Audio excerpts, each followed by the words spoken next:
욥기 18장. 그러자 수아 사람 빌닷이 이렇게 대답했습니다. 자네들 언제까지 말장난만 할 텐가? 생각을 하고 말하게. 어째서 우리를 짐승 취급하고 어리석게 보는가? 화가 나서 제 몸을 찢는다고 땅이 황무지가 되며 바위가 낭떠러지로 떨어지겠는가? 악인의 빛은 사라지고 그 불꽃은 사그라든다네.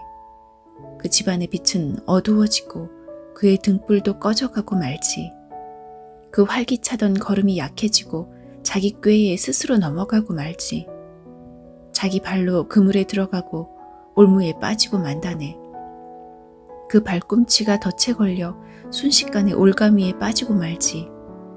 땅에는 함정이 숨겨져 있고 길에는 덫이 놓여 있다네. 공포가 그를 덮치니 걸을 때마다 더 놀라게 된다네.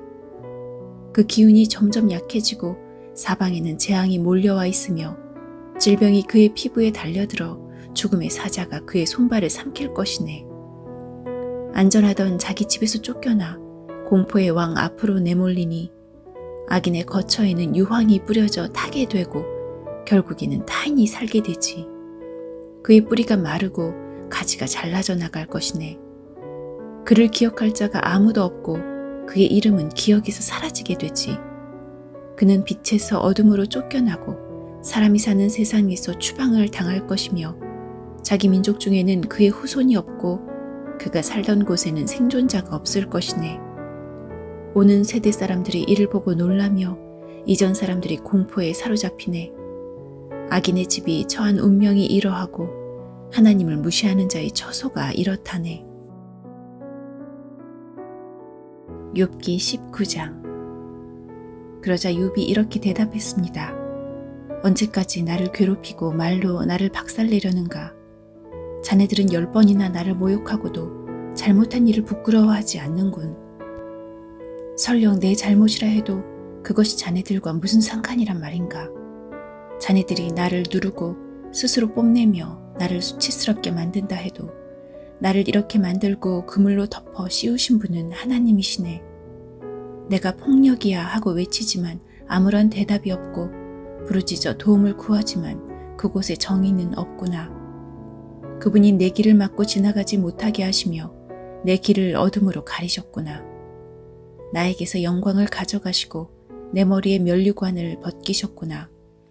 그가 사방에서 나를 치시니 내가 죽게 되었고 나무를 뽑듯 내 희망을 뽑아버리시는구나. 내게 화를 내시고 나를 마치 원수 대하듯 하시며 그의 군대를 내게 보내시니 그들이 내 집 주변을 둘러쌌구나. 그분이 내 형제들을 내게서 멀리 떠나게 하시니 내가 아는 사람들이 모두 낯설게 되었구나. 내 친척들이 나를 외면하고 내 친구들 역시 나를 잊어버렸구나.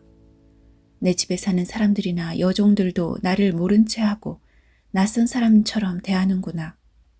내 종을 불러도 대꾸조차 하지 않으니 내가 사정을 해도 소용없구나.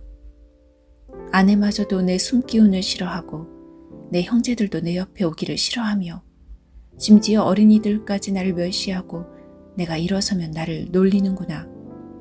내 모든 친구들이 나를 거부하고 내가 사랑하는 자들도 등을 돌리는구나. 뼈와 가죽만 남은 채 잇몸으로 겨우 살아가는 내 신세야. 나의 친구들이여, 제발 나를 불쌍히 여겨다오. 하나님의 손이 나를 치셨다는 것을 알아주게나. 왜 자네들마저도 하나님처럼 나를 괴롭게 하는가? 내 살을 먹고도 만족하지 못하는가? 아, 내 말들이 모두 기록된다면, 그것들이 책에 기록된다면, 철필이나 납으로 기록하고 바위에 새겨 영원히 남겨진다면 얼마나 좋겠는가. 내 구세주께서 살아계신다는 것을 내가 이미 알고 있으니 결국 그가 땅에 서실 것이네. 내 가죽이 썩은 후에라도 이 몸이 썩은 후에라도 내가 하나님을 뵐 것이네. 내가 그분을 내 두 눈으로 바라볼 걸세. 내 심장이 기대감으로 두근거리네.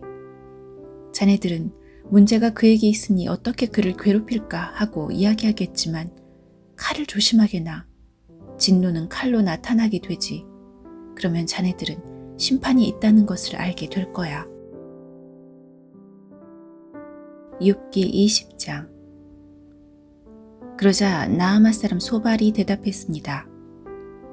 내 마음이 불만스럽다고 어서 자네 말에 답변하라고 이야기하네. 나를 모욕하는 말을 들으니 내 총명이 답을 하라고 말하는군. 자네도 알겠지만 이 일은 세상에 처음부터 알려진 것일세. 악인의 형통은 잠시뿐이라는 것, 경건하지 못한 사람의 기쁨은 아주 잠시뿐이라는 것. 비록 그들의 교만이 하늘에 올라 그 머리가 구름에 닿을지라도 말일세. 악인은 자기 배설물같이 망하네. 그를 알던 사람은 그가 지금 어디 있나 하고 묻지. 하지만 악인도 꿈처럼 지나가고 사람들은 그를 찾을 수가 없네. 밤중에 환상처럼 허무하게 사라지지. 악인을 보았던 사람은 다시 그를 볼 수가 없네. 그 악인이 있던 처소도 그 악인을 다시 알지 못하지. 악인의 후손은 가난한 자에게 은혜를 구해야 하고 그들은 빼앗은 부를 다시 돌려주어야 하네. 악인이 한때 젊었을지라도 결국 먼지 구덩이에 누워야 한다네. 그가 악이 달콤해서 자기 혀 밑에 감추고 악을 원하여 없애기 싫어하고 자기 입속에 숨긴다면 그의 음식이 위 속에서 뱀의 도구로 변할 것이네. 악인은 입으로 재산을 삼키겠지만 하나님께서 그 재물을 토하게 하신다네. 악인이 독사의 독을 삼키니 그는 뱀이 문 것처럼 그 독 때문에 죽게 되지. 악인은 적과 꿀이 흐르는 강을 볼 수 없네. 얻은 것을 삼키지 못하고 돌려주어야 하고 장사로 얻은 이익도 누리지 못하네. 그것은 악인이 가난한 사람을 못살게 굴고 모른 척했기 때문이지. 그는 자기가 짓지도 않은 집을 강제로 빼앗았지. 악인은 항상 만족할 줄 모르고 욕심이 가득해서 아무것도 놓지 않으려 하네. 악인은 무엇이든지 되는 대로 집어 삼키지. 그래서 재산이 남아있지 못한다네.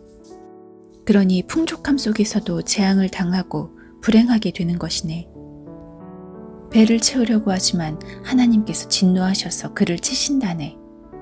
악인이 철로 된 무기를 피하면 놋화살이 그를 찌를 것일세. 그가 등에서 그 화살을 빼내고 간에서 번쩍이는 촉을 꺼내니 공포가 그를 사로잡네. 캄캄함이 악인의 보물을 덮고 풀무질도 하지 않은 불꽃이 입을 벌려 그를 삼키고 그 집에 남은 모든 것을 태울 것일세. 하늘이 악인의 죄악을 드러내고 땅이 그를 고발할 것일세. 악인의 집은 홍수에 휩쓸려 가고 하나님의 진노의 날에 그 재물은 급류가 쓸어버린다네.